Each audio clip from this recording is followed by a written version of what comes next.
Ya, ini dia tadi yang saya sudah bilang. Nah, saya perlu mengingatkan kembali bahwa sebagai peneliti pemula, untuk tingkat S1 kita hanya menguji teori saja, meramalkan apa yang terjadi di meramalkan apa yang terjadi di subjek penelitian dengan teori yang ada. Tentu ketika kita memilih teori, kita harus tahu dulu apa sesungguhnya yang sedang terjadi di subjek penelitian kita atau di lingkaran masalah itu. Jangan sampai kita mengambil teori yang sebenarnya tidak relevan dengan mereka. Maka pada akhirnya penelitian kita akan tidak menggambarkan apa yang sesungguhnya terjadi.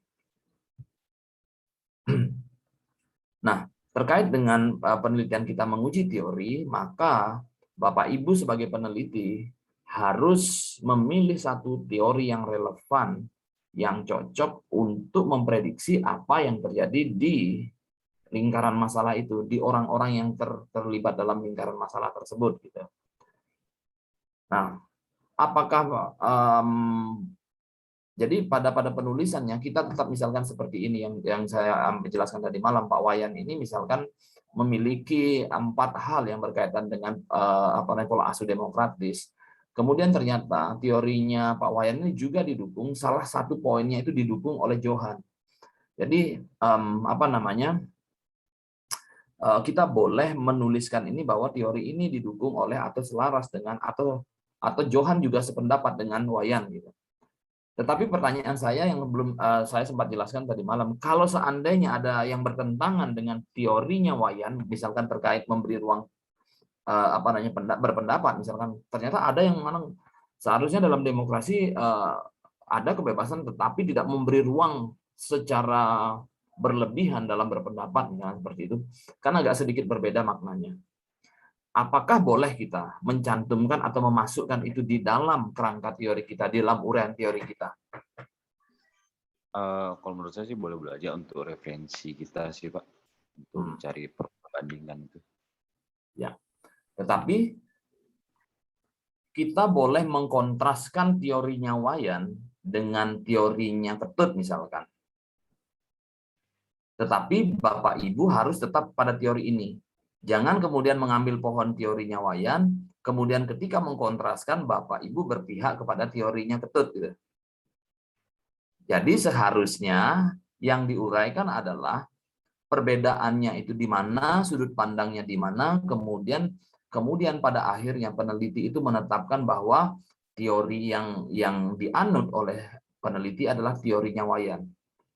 Nggak boleh nanti ada angin ke barat, ikut ke barat, ada angin ke timur, ikut ke timur. Jadi penelitian itu seperti ular yang kena pukul gitu. Nggak jelas ini. Jadi teori yang Bapak Ibu tuliskan di bab 2 itu menggambarkan logika berpikir dari Bapak Ibu.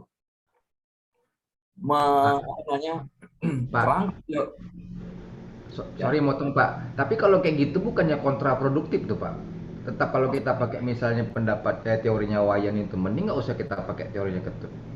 Gimana itu Pak? Kalau memang boleh ada tetapinya gitu. Kan kontraproduktif Pak. Kita udah pakai teori ini, terus Ketut juga buat apa ditampilin kalau gitu Pak? Nah, menurut saya sih Pak, gimana Pak? Ya, gini. Kalau kita berani mencantumkan seperti itu artinya menunjukkan bahwa sebenarnya peneliti itu sudah firm dengan teorinya.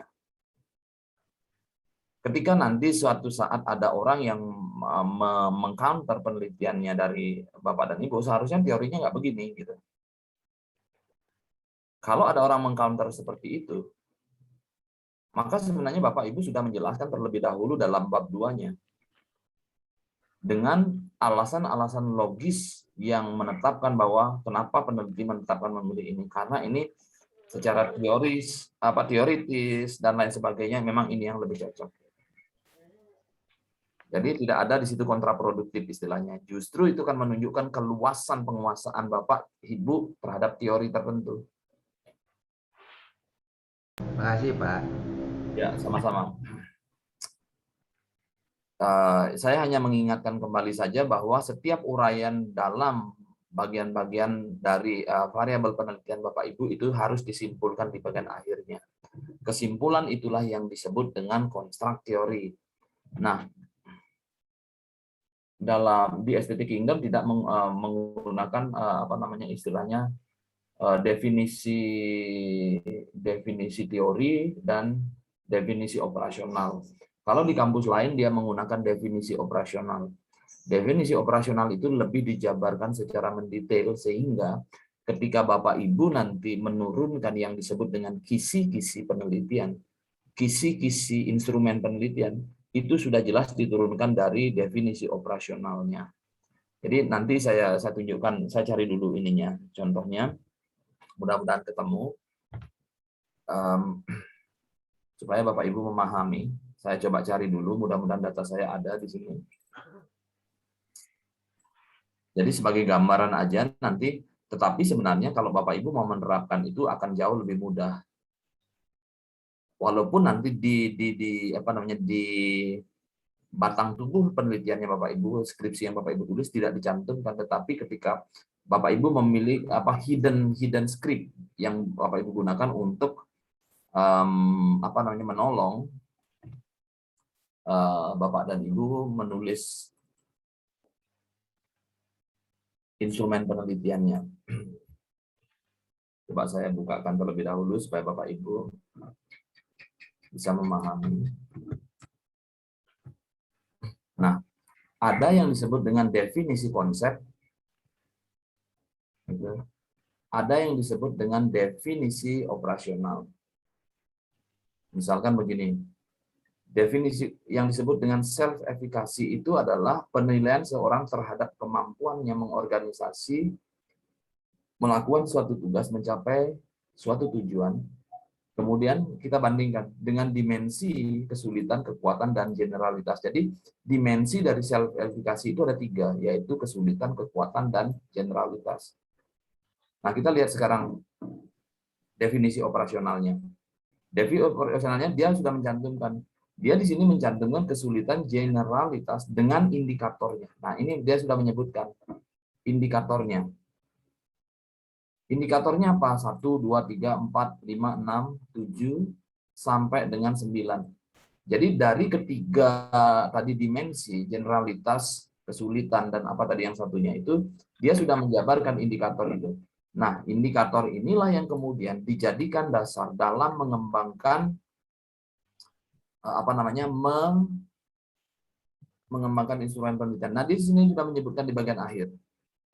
Jadi di bagian akhir dia menyebutkan menggunakan ini yang diukur dengan kuesioner, berarti instrumen penelitiannya menggunakan kuesioner. Skalanya apa? Dia menggunakan skala interval. Ini disebut dengan definisi operasional. Tapi di Aesthetic Kingdom tidak menggunakan ini.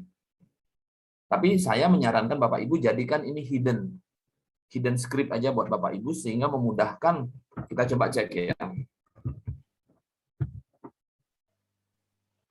Nah, ini coba kita lihat sekarang. Nah, tadi kan dia bilang bahwa lihat di sini self-efficacy, dimensinya kesulitan, indikatornya ini, jumlah soalnya ada 3 nih sebenarnya nih dia. Oh belum, enggak.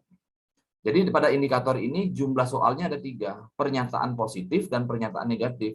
Soal nomor 1 dan 2 pernyataannya positif, soal nomor 3 negatif. Sumber datanya siapa siswa?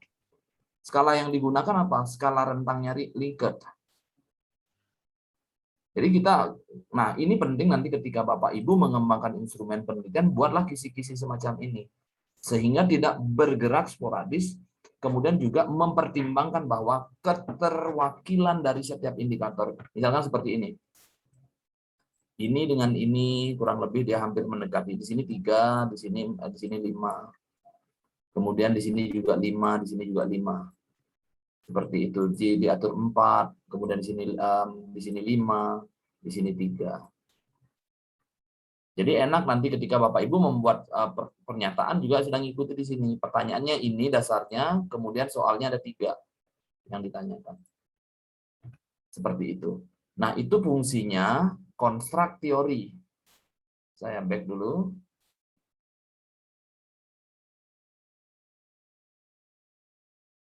Nah, Kalau di sini kan baru apa namanya di sini. Nah, di sini sudah disebutkan indikatornya. Kalau di sini ternyata ada dimensinya, maka harus disebutkan dimensinya apa saja, kemudian indikatornya apa saja.